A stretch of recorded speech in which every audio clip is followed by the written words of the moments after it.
আপুনি কোৱা ধৰণে এই সচেতনতাটো অত্যন্ত আদৰণীয় হৈছে। মই অলপ আগতে মই কৈছোঁ যে এইখন মাজুলীতে পঞ্চদশ শতিকাত শংকৰদেৱ মাধৱদেৱৰ ইয়াতে মিলন ঘটিছিলে। তেওঁলোকে অসমীয়া ভাষা সাহিত্য সংস্কৃতিৰ পুনৰ যোৱাৰ কাৰণে এটা অভিযান আৰম্ভ কৰিছিলে। আজি 550 বছৰৰ পাছত আজি মাজুলীত যিটো উষ্ণতা বৃদ্ধি হৈছে বা অসমত গোটেই ভাৰতবৰ্ষত উষ্ণতা বৃদ্ধি হৈছে, সেই উষ্ণতাই মাজুলীকে আক্ৰমণ কৰিছে আৰু সেই উষ্ণতাৰ পৰিপ্ৰেক্ষিতত তথা সেউজীয়া ধৰণীৰ নিৰ্মাণৰ পৰিপ্ৰেক্ষিতত আজি আমাৰ মাজুলী চৰাইচুং অঞ্চলত আমাৰ অতুল হাজৰিকা ডাঙৰীয়াৰ নেতৃত্বত এই যিটো সেউজীয়াকৰণৰ যিটো অভিযান আৰম্ভ হৈছে, আমি ইয়াত অংশ ল'বলৈ পাই আমি সঁচাকৈ ভাগ্যৱান বুলি ভাবিছোঁ আৰু আশা ৰাখিছোঁ যে মাজুলীৰ এই সেউজীয়াকৰণৰ যোগেদি প্ৰকৃতিৰ ভাৰসাম্য ৰক্ষাৰ পৰিপ্ৰেক্ষিতত আমি মাজুলীৰ পৰা অসম তথা ভাৰতবৰ্ষ তথা পৃথিৱীলৈ এই সেউজীয়া ধৰণীৰ সপোনটো যাতে সকলোৱে বাস্তৱতাত ৰূপায়ণ কৰিবলৈ আগবাঢ়ি আহে আমি আহ্বান জনাইছোঁ। আমাৰ হিয়াৰ আমঠু সকলোৰে শ্ৰদ্ধাৰ প্ৰাণৰ শিল্পী জুবিন গাৰ্গ ডাঙৰীয়ালৈ মোৰ ফালৰ পৰা শ্ৰদ্ধা জনাইছোঁ। আজি তেওঁ স্মৃতিতে শৰণতে আমি 52টা নাহৰৰ গছপুলি, তেওঁ নাহৰ প্ৰিয় আছিল, গতিকে আমি ৰোপণৰে আমাৰ ঐতিহাসিক চৰাইচুং উৎসৱৰ শুভাৰম্ভ কৰিম বুলি ভাবিছোঁ। এই আমাৰ বৰা ডাঙৰীয়া অলপ আগতে গুৰুজনাৰ নাম উল্লেখ কৰিলে। 550 বছৰ আগতেই গুৰুজনাই সেউজী ধৰণীৰ কল্পনা কৰিছিলে। তেওঁ 550 বছৰ আগতে ভাগৱত একাদশ স্কন্ধত লিখিত গৈছিলে, কৰে উপকাৰ কিনো কৃপাময়, পৰৰ ৰসে অৰ্থে যিয়ে এইটো বিষচয়, থাকে সহি বহি মহা ৰুদ্ৰ বৃষ্টি বাট, আমি থাকোঁ সুখে বঞ্চি ইহাৰ ছায়াত, বাকলি পল্লৱ পত্ত মূল পুষ্প ফল, যেই জীৱা চাৱে বিক্ষত সকল। গতিকে আমি যি য'ত লাগে বাকলি পৰা ফুল পত্ৰ পুষ্প, আৰু আমাৰ এতিয়া যিটো গৰমৰ এই আহিনমহীয়া এই যিটো আমাৰ ৰ'দৰ উত্তাপ, এতিয়া কাতিমহীয়া, এতিয়া আপুনি এটা মই তথ্য হিচাপে কওঁ, নেচাৰ নামৰ এখন আলোচনীত তথ্য মই ক'ব খুজিছোঁ, এজন পৰিৱেশ কৰ্মী হিচাপে মই পাইছিলোঁ, বিশ্বত 3 লাখ কোটি গছ আছে বিশ্বত, আৰু বিশ্বত গড়ে প্ৰায় 400 জোপাকৈ গছ আছে। কানাডাত গড়ে 9,000 জোপাকৈ গছ আছে। আমাৰ প্ৰতিবেশী লংকা আৰু নেপালত আছে 100 জোপাকৈ, কিন্তু অতি পৰিতাপৰ বিষয় আমাৰ ভাৰতবৰ্ষত আছে মাত্ৰ গড়ে 28 জোপাকৈ।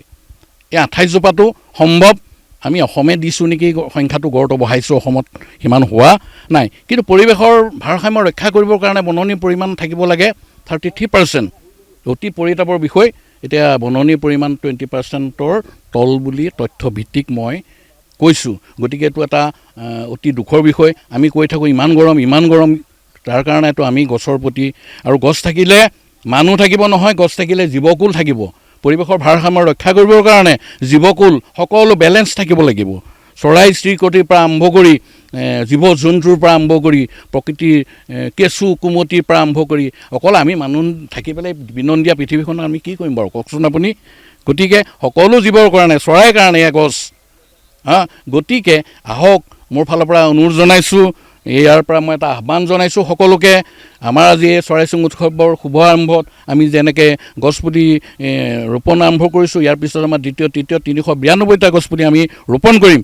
আজিৰ পৰা 392 বছৰ পূৰ্বতেই, অৰ্থাৎ 1633 চনত তদানীন্তন আহোম স্বৰ্গদেউ প্ৰতাপ সিংহই এই বৃহৎ অঞ্চলটোতেই চৰাইচুং প্ৰতিষ্ঠা কৰিছিলে।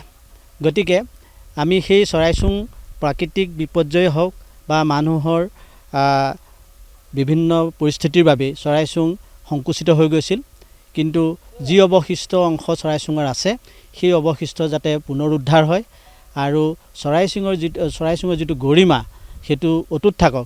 যিহেতুকে শীতৰ সময়ত দেখা যায় ইয়াত লাখ লাখ পৰিভ্ৰমী পক্ষী আহি পৰে, গতিকে সেই পৰিভ্ৰমী পক্ষীৰ কাৰণে যাতে এই অঞ্চলটো এতিয়াও সুৰক্ষিত হৈ থাকক তাৰেই আশা ৰাখি আমি 2024 চনত চৰাইচুং উৎসৱ আৰম্ভ কৰিছিলোঁ মাজুলীৰ সাহিত্যই মাজুলীবাসীৰ সহযোগত। এতিয়া ক্ৰমান্বয়ে চৰাইচুঙক পুনৰুজ্জীৱিত কৰিবৰ কাৰণে কেৱল মাজুলীবাসীয়ে নহয়, সমগ্ৰ অসমবাসী তথা ভাৰতৰ বিভিন্ন অঞ্চলৰ মানুহ এতিয়া আমাৰ লগত সহযোগ কৰিছে। আমি আশা কৰিছোঁ যাতে চৰাইচুং উজ্জীৱিত হৈ উঠিব আৰু চৰাইচুঙৰ যোগেদি মাজুলীত এটা পৰ্যটন উদ্যোগ, যাতে পক্ষী পৰ্যটন, প্ৰাকৃতিক পৰ্যটন এটা গঢ় লৈ উঠিব, তাৰেই আশা ৰাখি আমি দ্বিতীয় সংখ্যক চৰাইচুং উৎসৱ অহা 7, 8, 9, 10 ডিচেম্বৰত অনুষ্ঠিত হ'ব। আৰু তাৰেই প্ৰথম দিনা আমি এই আজিৰ তাৰিখত বা জুবিন গাৰ্গৰ সোঁৱৰণত 52টা নাহৰ পুলি ৰোপণেৰে আজি আমাৰ এই কাৰ্যসূচী শুভাৰম্ভ কৰা হৈছে।